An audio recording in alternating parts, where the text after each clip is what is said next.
Hello, everybody, and welcome to episode number 61 of Diehlman at Halftime, the NBA podcast that tops all others. I'm your host, Larry Diehlman. If you're joining us for the first time, welcome aboard, and if you've been a loyal listener, welcome back. We have much to get to today and not a lot of time to do it. We have a couple sections to get into, but they may not be the ones you're used to hearing.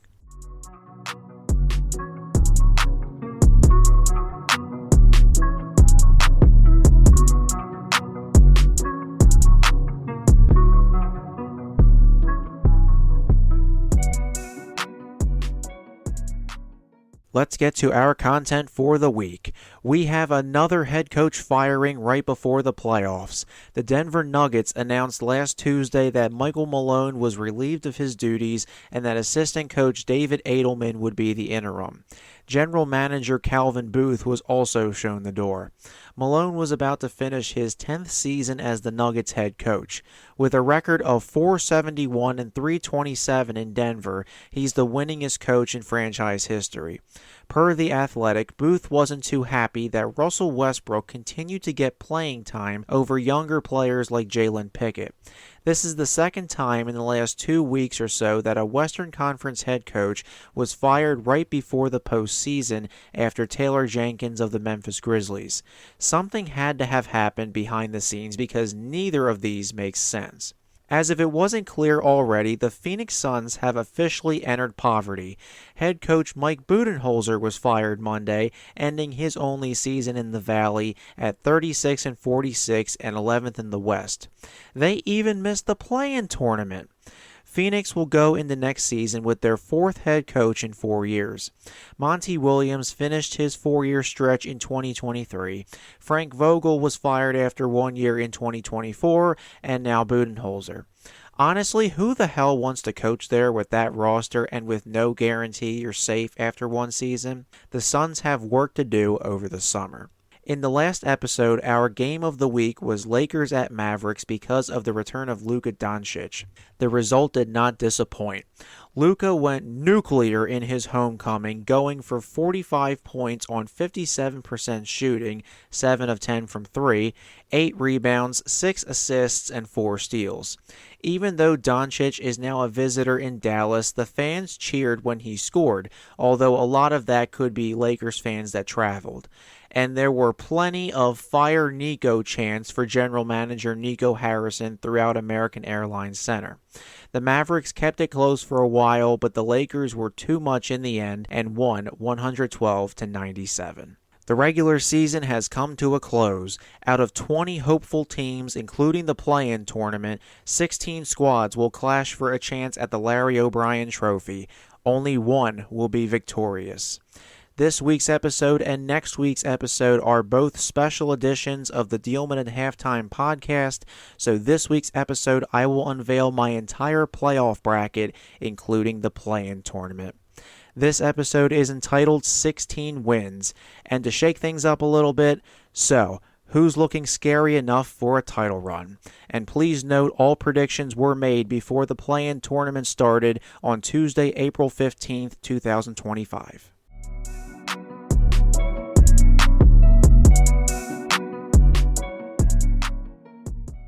Let's start our playoff bracket with the play-in tournament seeds. So if you need a refresher or just don't know how the play-in tournament works, here it is.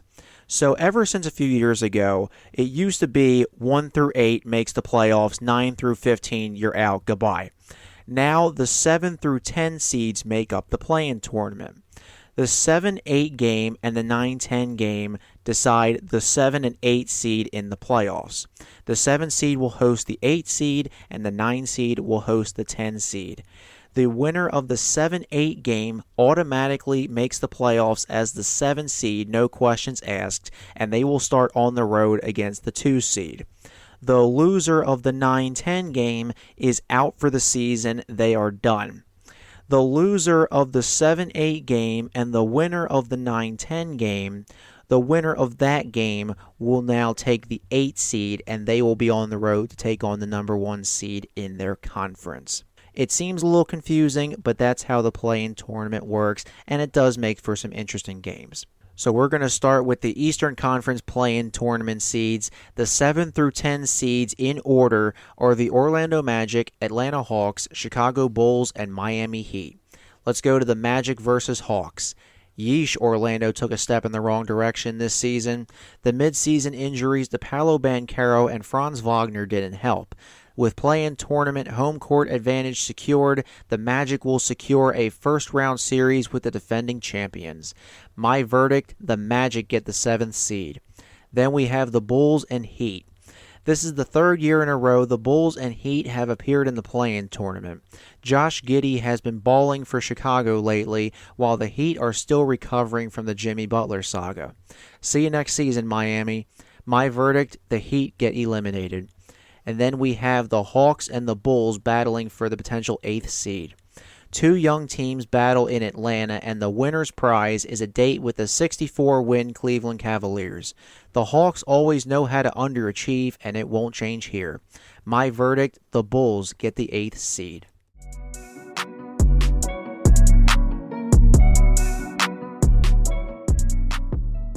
Let's go over to our Western Conference play-in tournament predictions, and the 7 through 10 seeds in order are the Golden State Warriors, Memphis Grizzlies, Sacramento Kings, and the Dallas Mavericks. So let's go to the Warriors and Grizzlies. Even with the arrival of Jimmy Butler, the Warriors find themselves in the play-in tournament. The Grizzlies axed Taylor Jenkins a few weeks ago in a shocking move. This is the time of year Butler turns on his playoff mode. He and Steph Curry will be in sync as the Warriors advance to the playoffs. My verdict, the Warriors get the 7th seed. Then we have the Kings and Mavericks. Sacramento doesn't have De'Aaron Fox to rely on anymore. Dallas's Kyrie Irving is out with a torn ACL. The big men, Domantas Sabonis and Anthony Davis, will decide this one. Davis has what it takes to keep the Mavericks from the chopping block. My verdict, the Kings get eliminated. And then we have the Grizzlies and Mavericks for the potential 8th seed. It's crazy how a finals contender a year ago is treading water in the play-in tournament due to a variety of reasons. Despite their struggles, the Mavericks have a great young core. Ja Morant will drop the grenade and pick up an L. My verdict, the Mavericks get the 8th seed. That is the end of the play-in tournament predictions, and with that, let's head to the first round.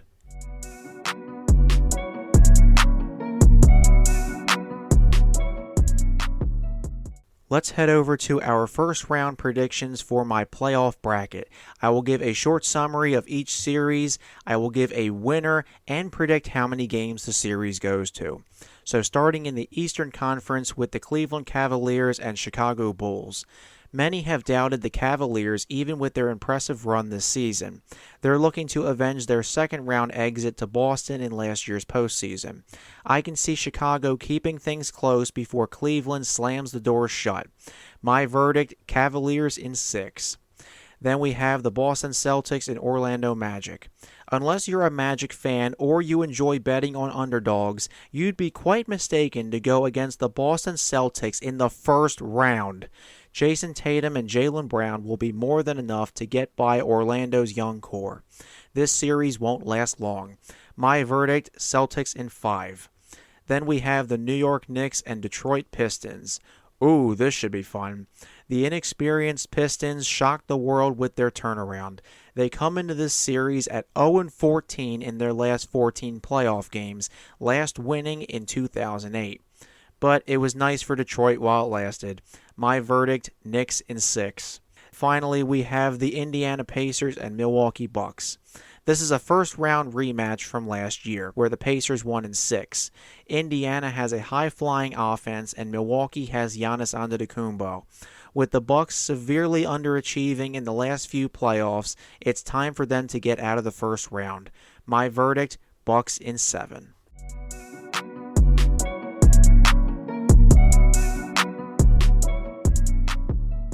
Now for our Western Conference first round predictions, and we'll start with the Oklahoma City Thunder and Dallas Mavericks. You guys realize that Oklahoma City's reign of terror is only starting, right? This will be a yearly occurrence. The Mavericks are able to clinch a home game before the Thunder put the Mavericks out of their misery, and with the way this season has gone, that might not be a bad thing.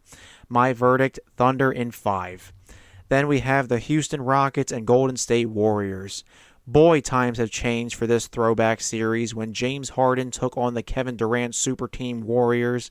Now we have an explosive Houston team against an aging Golden State. The Rockets finally banished the Warriors to advance. My verdict, Rockets in 5. Then we have the LA Lakers and the Minnesota Timberwolves. Facing LeBron James in the postseason is scary. Facing Luka Doncic in the postseason is scary. Facing both simultaneously is lethal. The Timberwolves will be an unfortunate casualty in this series. My verdict, Lakers in 6. Finally, we have the Denver Nuggets and LA Clippers. Nikola Jokic on one side, James Harden and Kawhi Leonard on the other. And Kawhi is healthy for once. LA has been on fire as winners of their last 8. Denver told head coach Mike Malone to hit the road last week. The Clippers will tell the Nuggets the same as we have a first-round upset. My verdict, Clippers in 7. That is the end of my first-round playoff predictions, and now let's head over to the conference semifinals.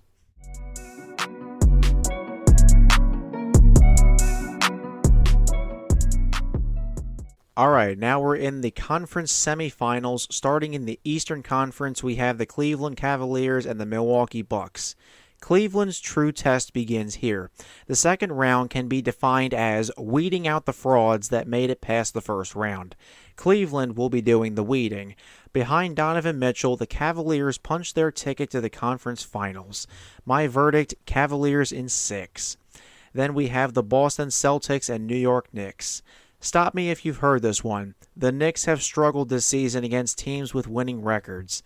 This doesn't translate well starting in April. Even with the core the Knicks possess, their journey stops here. At least New York can look forward to the Mets season. My verdict, Celtics in 5.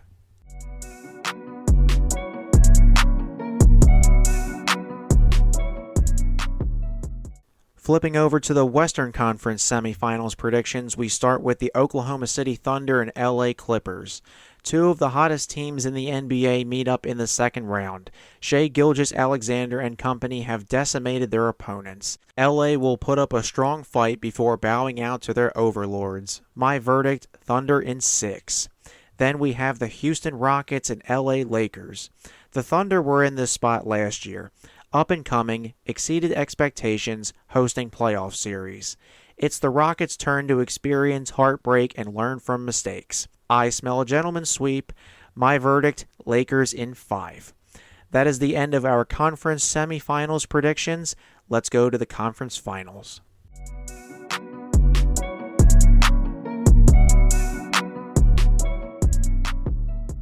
We are down to our last 4 teams in my playoff bracket predictions, and now we are in the conference finals. Starting in the Eastern Conference, we have the Cleveland Cavaliers and Boston Celtics, a meeting of the top 2 Eastern Conference seeds. One will represent the conference in the NBA Finals. While Cleveland ran away with the number 1 seed early, the Celtics slowly caught up. Give me the team with more experience every day and twice on Sunday. My verdict, Celtics in 6.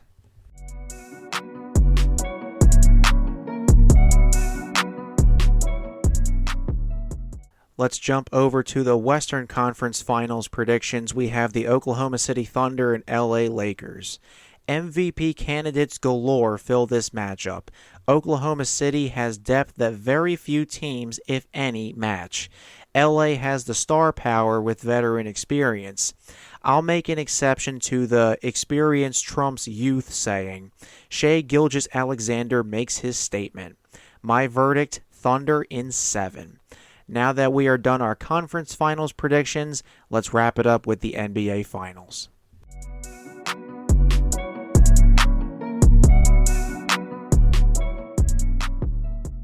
Lastly, let's go to our NBA Finals prediction. I have the Oklahoma City Thunder and the Boston Celtics. The team with the best regular season record hosts the NBA Finals. In this case, it would be the Thunder. I think most fans are expecting this to be the result of the playoffs. Or you could say it's what a fan wants, what a fan needs. Go look up the What a Pro Wants commercial if you don't understand that reference, and I apologize for hurting your ears with my singing.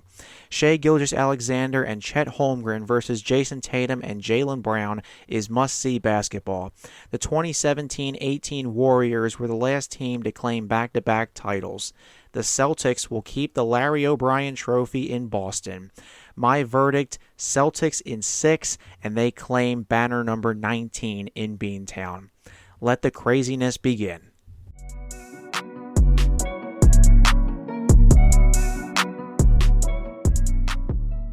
To get more insight into our playoff bracket this week, we have our 12th guest on Diehlman at Halftime Season 2. Let's get into it.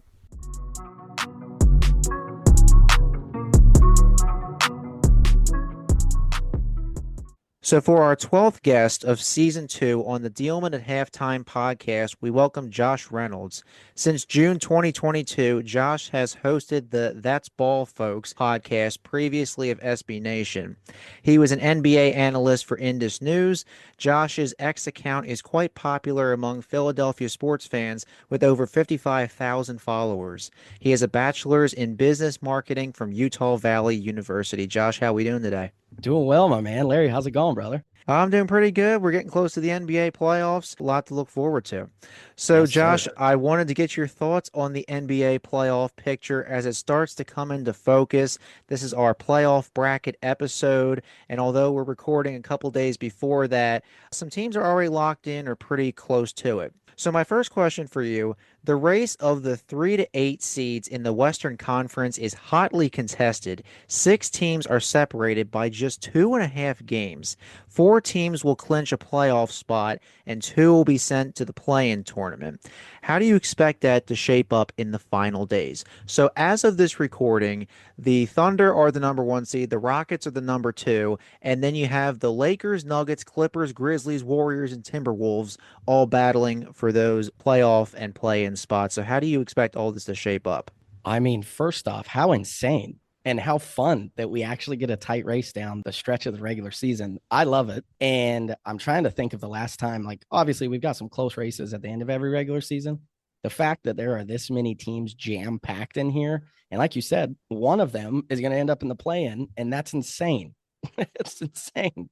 So, again, all of these teams are deserving, but I am currently on my way back from Los Angeles, went to a couple Clippers games, and I have officially bought in. I'm a big believer of what the Clippers are doing. I think they are one of the deepest teams in the entire league. The emergence of Zubats down low has been very impressive. And I went in skeptical and saw firsthand 2 beatdowns, and I'm bought in. Not to mention, have to just give a shout out. It was my first time seeing a game at the Intuit Dome. Oh my goodness. That arena is the most ridiculous place I've ever been. It is a total game changer for any new arenas that are being built.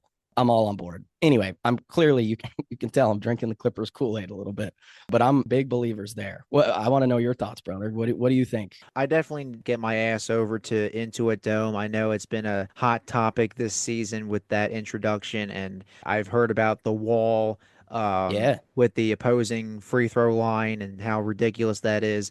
But just looking at the Western Conference right now, yeah, it is Mm-hmm. honestly, it's exciting and it's like, not in a bad way, but it's like disgusting, like how tight this is. The Thunder and the Rockets are just chilling, like, all right, we're good. You peasants battle it out. But I honestly think the Lakers strong win over Dallas and Luka's return. I Yep. think they might clinch that number 3 spot.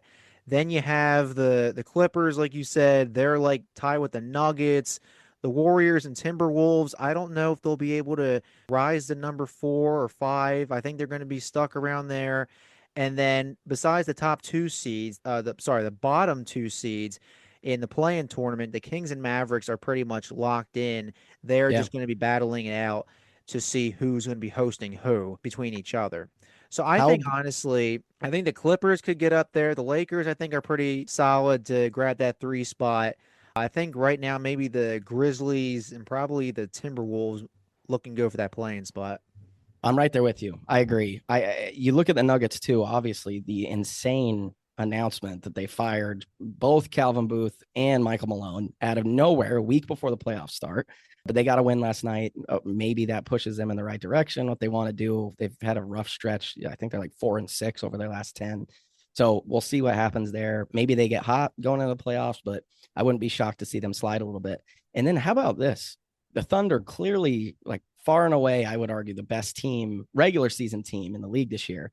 Obviously, clearly in the West, got a 14-game lead on Houston and for the 2 seed. Like, how brutal of a reward for them that they lock up the 1st seed, and there's a good chance they could face, I mean, a really, really good team for the 1st round.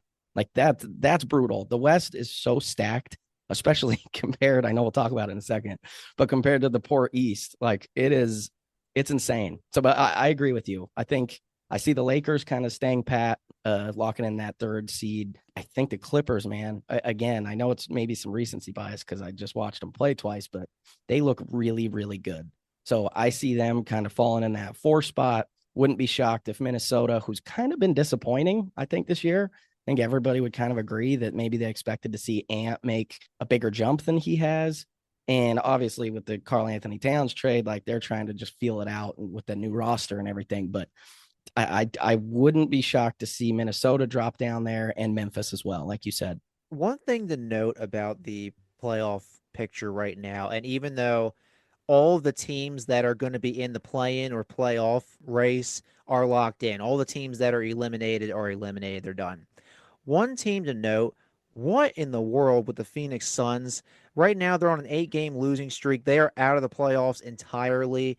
How on God's earth does a team with Kevin Durant and Bradley Beal and Devin Booker, how? I can't wrap my mind Dude, around that. The it, coaching thing, it's a carousel.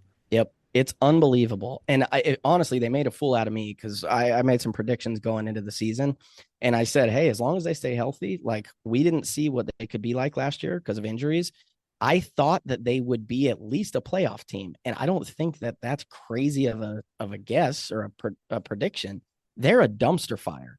They are an absolute dumpster fire. Bradley Beal is a shell of an NBA player, let alone a shell of himself. Kevin Durant, I mean, you can only do so much. I'm with you. It makes absolutely no sense that they miss the playoffs, but not only that, they don't have any draft capital. Like they are stuck in purgatory and are going to be stuck there for a long time. Obviously, look, you can look at it on one hand, right? New owner comes in, is really aggressive, goes out, makes these crazy trades. Like I respect that, right? They on paper they look like they were good moves, and I say on paper a lot as Sixers fans. On paper, we also had a great offseason, right? But clearly it just didn't work. And he gave up the entire future for this quote unquote win now mode. And they are clearly not winning now. And I honestly don't even know. Like there's not a direction for them. After this year, who on earth knows what it's going to look like there? It could be dark for a very long time. Yeah, the Sun situation just not where they wanted to be at all. No. So, not to clown on any other teams, but when you're tied with the Portland Trailblazers in the Yep. standings, and when you have Kevin Durant on your team, that's not a good thing. I couldn't So agree more. my next question: in just one season, the Detroit Pistons went from the worst team in the league, literally, that is not an opinion, that is literally a fact, the worst team in the league, to avoiding the play-in tournament altogether. Do you expect them to make noise and upset someone in the first round, or should fans just be happy they made it this far in the first place? Their potential opponents are the Knicks, Pacers, or Bucks. Dude, how awesome of a story, first of all. Again, as Sixers fans who lived through the process years, it's easy to look at a team like that and cheer for them considering what they've been through and the crazy just 1 year turnaround that they've gone through. I love it. I am a fan. Whether they make noise or not, obviously, is that's remained to be seen. But I think playoff basketball being back in Detroit is good for the NBA. Obviously, good for Detroit. And how about these young dudes, man? Like Cade Cunningham is for real. His jump, like I thought, honestly, I think everybody thought it's like, oh man, he's going to be one of these really talented dudes that is wastes his career away in a bottom feeding team, bottom feeding market. And we'll never know if he just put up empty stats on a bad team or if he could actually play winning basketball. And he shoved that in all of our faces this year. Dude's averaging like 26 points a game on 9 assists a game, I think. Like absolutely insane numbers. He is for real. I'm bought in, man. I don't know if they can make some noise first round, but I'll tell you what, those three teams that you listed, they do not want to see Detroit in the first round because they know they're going to give them a run for their money. And also, they're going to have to deal with Isaiah Stewart, who clearly is bringing back the bad boy mentality to Detroit, which I love. Oh no, Isaiah Stewart is like the second coming of Dennis Rodman, if you want to put it that way.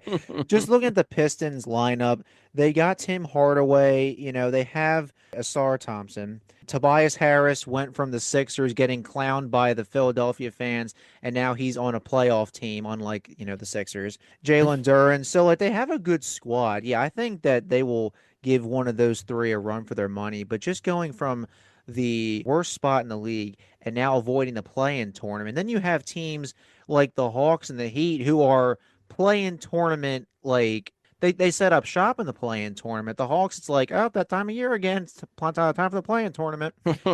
So, and then the Pistons are just jumping over everybody. Yep. So, definitely a great feel-good story altogether. Don't know if they're going to make noise, but should be a good series regardless. So, next, is there an elite team or just a decent contender that you could see being upset in the first or second rounds?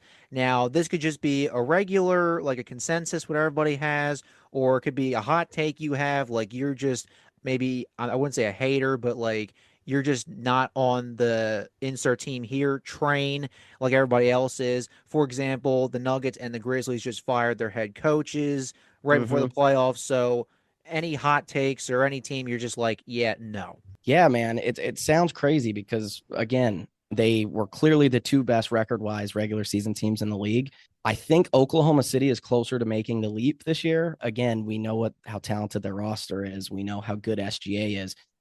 Until they can prove it, like I am not a Cleveland Cavalier. I don't want to say I'm a hater, but like they don't scare me.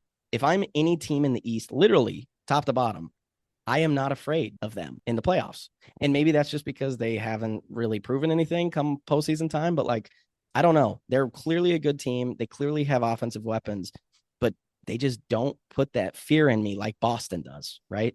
And again, New York, I know they're not even close to the first seed. They're at 3, but they're like 13 or 14 games back. The Knicks can't beat a good team. They can't. Like every good quote unquote contender team that they play, including Boston just the other night, like they can't seem to find a way to win. So I don't know. I'm not sold on Cleveland. I would not be shocked if they could be. I think they'll win their first round matchup just because the bottom of the East is ridiculously bad. But I could see them losing in the second round very easily. Oklahoma City, I think they're closer to that. I think that this is their year to make a leap. I mean, again, we just talked about it, but looking at it from 1 all the way down to 8, like you could interchange any of those teams and you wouldn't be shocked that they make a deep playoff run. They're all that good. But I don't know. I think Oklahoma City's closer to making that leap. I don't think that there is like a team going in where it's like, oh, this is their year to lose. You have to look at it as Boston just being the defending champions. But yeah, man, I Cleveland. If I had to pick anybody, Cleveland is my team that I'm not sold on. Would not be shocked to see them get bounced early in the playoffs. And I think you're not the only person. I think there are a lot of fans who are kind of on the, I don't know if I want to say it, like devil's advocate. They're playing like the other Yeah. side, where it's like they just don't look at the Cavs and they're, even though the Cavs had like two 16 or 15 game winning streaks this season, they could go like 79-3 or something, and people will be like, yeah, second round exit, or I don't know, Donovan Mitchell merchants or something. But they have a good squad, but I just don't know. Like they lost to Boston last year, Yep. and different seedings, obviously, but relatively the same team. They didn't go and, it's not like this was the year they got Donovan Mitchell or this was the year they got Evan Mobley. It's relatively the same team. They're just growing. But I think, like you said with the Thunder, this could probably be their year to make that leap. You have SGA, you have Chet Holmgren, you have Jalen J Dub Williams. You just have a lot of talent over in Oklahoma City. So I would say they're probably a little bit better than Cleveland at the moment. But Mm-hmm. yeah, I'd say Cleveland. Any of the teams in the West right now, some of them may be looking at a potential early exit. I think the Nuggets might be an early exit basing off of the Mike Malone saga and the Russell Westbrook in the locker room and, oh, the bench can't score and Jokic is scoring 60-point triple doubles and we're losing. And they're losing. Yep. Yeah, Yep. so I would say maybe the Nuggets are one of them. The Grizzlies, probably an early exit, so definitely a good mention by you. So lastly, what is your NBA Finals prediction? Who wins over whom and in how many games? I love it. I love the specifics too. That makes me happy because every other podcast I've been on, they're like, "Oh, give me some prediction," and it's never like, "Tell me how many games, who's gonna win." So I love it. I am going as much as it pains me. I think Boston comes out of the East, and as much as I hate them, and I truly think that this is Oklahoma City's year. I think it's going to be a Boston Oklahoma City finals matchup, and I think it goes the distance. I'm going with the Thunder in 6 or 7. I think they're doing it. I think they're making the jump this year, and which is terrifying for the rest of the league. Even if they get to the finals and they lose, like they are so young and so stacked and have every draft pick under the sun for the next forever. Like my kids are going to be stuck in this Thunder run. It's unbelievable. So I think they make the leap, though. I got Oklahoma City over Boston. That's honestly a good pick, and it's not just like the number one seeds or, you Yeah, know, not at all. or it's not just the number one seeds, or we're not gonna predict like a Heat run, like an 8 seed run again, like a couple of years ago, just to get spanked by the Nuggets. Mm-hmm. But I think Boston, Oklahoma City is a good pick. I would definitely agree with the 6 or 7. That is not a 4 game series. That is not a 5 game series. We Yep. saw the Celtics smack the Mavericks last year in 5, and we knew Luka Doncic was not getting swept. Like, Yep. let's Yep. just put it out there. Luka was not getting swept. I definitely say Boston is the favorite coming out of the East. I just don't know if anybody else has the firepower, even the Cavs, because they wouldn't meet probably until at least the conference finals, the way that their seeding is. But I would say Boston, probably Oklahoma City. Houston might make some noise. Maybe going back to the beginning with the Clippers. You never You know. never know. Dude, So, seriously though, if Kawhi gets healthy in time for a legit playoff run, we've seen I mean, me and you know better, and Philly knows better than anybody what playoff Kawhi looks like. If he's able to even capture a little bit of that, like they could truly be a very, very dangerous team coming out of the West, and who knows, upset somebody. But again, like that's what's so crazy about how stacked the West is. Like 1 through 8, I wouldn't even call it an upset. You could look at the 7 seed, and if they knock off the Rockets, you wouldn't say that's an upset because it's like, oh yeah, they're just equally as good as them. It's so jam packed, it's crazy. But yeah, man, I again, Oklahoma City, I just think that they've put it together. They've got the right pieces in there, and I think this is the year they can prove to everybody, hey, we're actually making the leap. I don't want to say Dallas went on a Cinderella run last year, but like kind of. And obviously, hindsight now, looking after the trade, it feels like that. But it might be their time. And again, that's scary for the league if it is because they are young, which means it will be their time for a long time. Shea Gilgeous-Alexander will make sure of that. So, Josh, thank you for coming on to the Diehlman and Halftime podcast, and we'll hope to get you on in the future. Love it, Larry. Appreciate you, brother.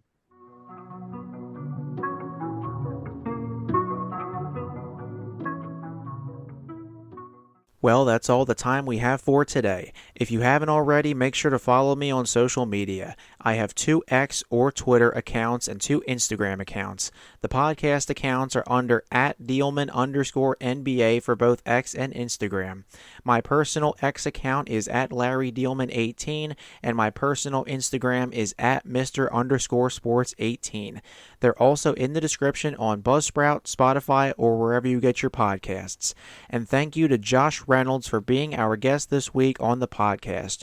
Remember, you can follow him on X and Instagram @JoshReynolds24. And don't forget to spread the word about Diehlman at halftime. As we said earlier in the episode, next week's episode is also a special edition. Next week, we will go over my power rankings predictions. Remember, from the first episode this season, I ranked all 30 teams 1 through 30. So now next week, we will see how good or bad I did. So make sure you tune into that. See you next time, fellow Hoops fans.